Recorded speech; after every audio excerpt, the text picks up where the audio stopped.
সালামু আলাইকুম। আমরা নতুন স্টুডেন্টদের জন্য এক্সেল একদম বিগিনিং থেকে সর্বপ্রথম আমাদের একটা আপনি যখন কাজ করবেন এক্সেলে ডেটা নিয়ে আগে তো আমরা কি করতাম ওয়ার্ডে এখানে গিয়ে প্রথম ওপেন করে ইকুয়াল আর এন ডি র্যান্ড লিখে এরকম দেখেন এরকম লিখে কমা দিলে এরকম দিয়ে এন্টার দিলে এক্সেলে এটা আসবে না।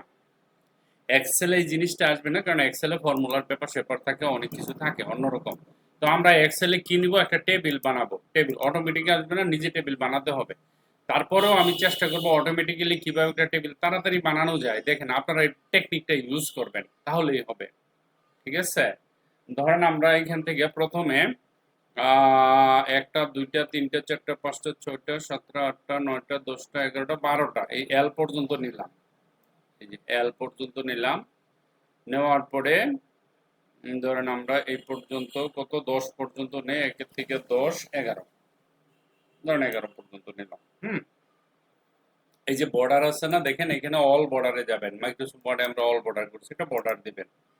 বর্ডার দিয়ে এই উপরে ট্যাগটা করে ফেলবেন, এখানে গিয়ে মার্জিন সেন্টার এই যে এখানে লেখা আছে কোথায় কোথায় কোথায় মার্জিন সেন্টার, এই যে এটা মার্জিন সেন্টার দেখেন এখানে জাস্ট একটা রিজাল্ট টেবিল আর ই এস ইউ এল টি রিজাল্ট শিট বানাবো।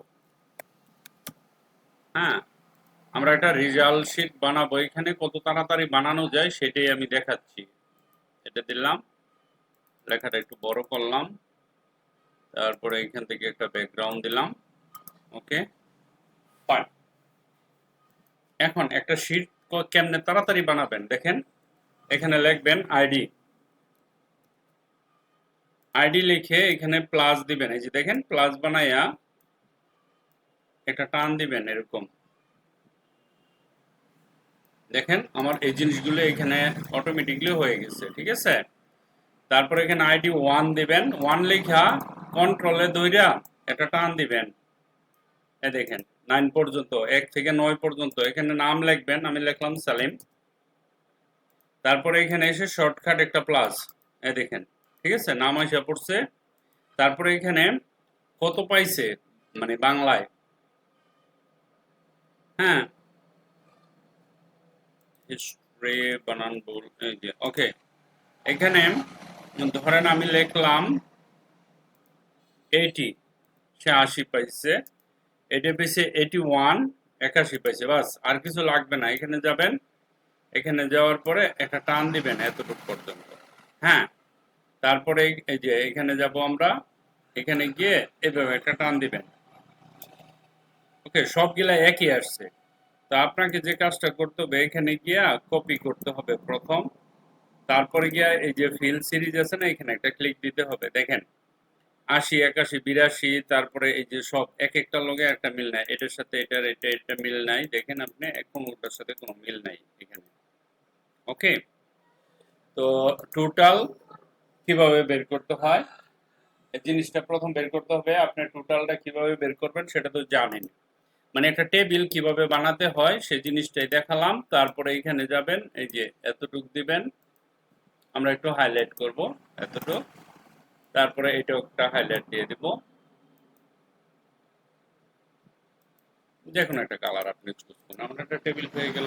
বাস, এখন তো আর সমস্যা নাই, এখানে যাবেন অটো সামে ক্লিক করবেন, এই দেখেন অটো সামে ক্লিক করলে অটো সাম হয়ে গেল। এখানে যাবেন, এখানে গিয়ে একটা প্লাস দিবেন, এই দেখেন টোটাল এসে পড়ছে। তারপরে আমরা এখানে যাব, এখানে গিয়ে এখানে একটা ডাবল ক্লিক দেব, দেখেন টেবিলটা অ্যাডজাস্ট হয়ে গেছে, যার যতটুকু হওয়া দরকার ছিল অতটুকু হয়ে গেছে।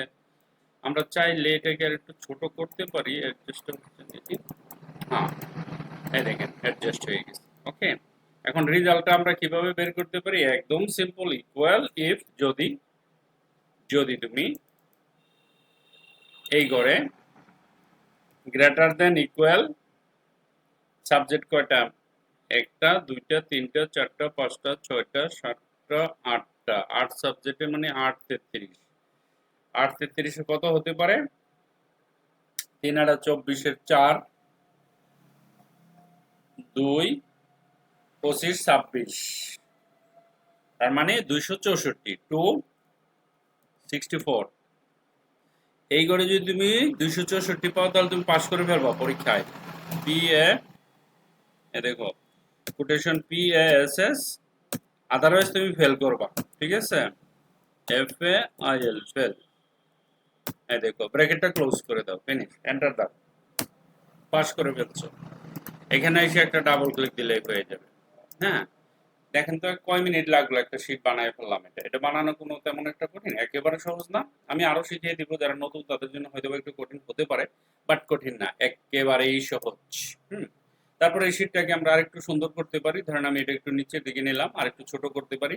এখানে যাবা, যাওয়ার পরে রাইট ক্লিক দিবা, তারপরে এখানে ফরম্যাট সেলে যাবা, ফরম্যাট সেলে গিয়ে এখানে যে একটা ঘড়ি আসবে, ঘড়ির মতো সেই ঘড়ির কাঁটাটা আমরা উল্টায় দিব।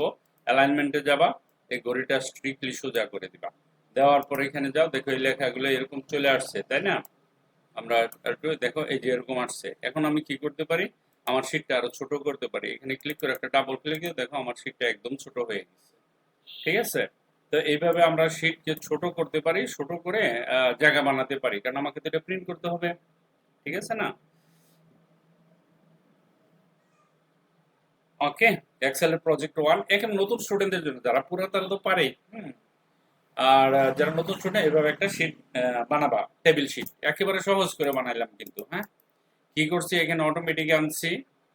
আমি আবার দেখাইতেছি জিনিসটাকে, 1 লিখছি, অল্টার কন্ট্রোলে ধইরা এমনি ধইরা একটা প্লাস বানায় টান দিছি। দেখো সিরিয়াল চলে আসছে। এখানে লিখছি, এটা লিখছি আইডি, পরে আইডি লিখে আমি প্লাস বানায় যখন এইভাবে টান দেয়, দেখো এই জিনিসগুলো অটোমেটিক চলে আসে। হ্যাঁ, অটোমেটিকলি চলে আসে না? নেম লিখি, যেমন SALIM, সালিম। লেখার পরে আমি যখন এখানে গিয়ে একটা প্লাস দিব, ডাবল ক্লিক, অটোমেটিকলি নাম চলে আসে। আর বাংলা এখানে 80 দিচ্ছি, এখানে ধরো 81 দিচ্ছি, 81। তাহলে এক বেশি দিলাম না, এমনি যখন টান দিছি তারপরে এখানে চলে আসছে। তারপরে এখানে একটা ডাবল ক্লিক দিছি, লেখাগুলো হয়ে গেছে সমান। তো আমি এখানে যাব, একবার কপি করব, আবার সেভ ফিল সিরিজ করব, তারপরে ফিল সিরিজ, দেখো সংখ্যা চেঞ্জ হয়ে গেছে। ঠিক আছে, তারপরে টোটাল করে দিচ্ছি, সিম্পল। এইভাবে একটা টেবিল বানানো অনেক সহজ। নতুন যারা তারা প্র্যাকটিস করবা, এইভাবে বানাবা। আমরা এক্সেল শুরু করতে যাচ্ছি। Thank you very much for watching this video. Bye by.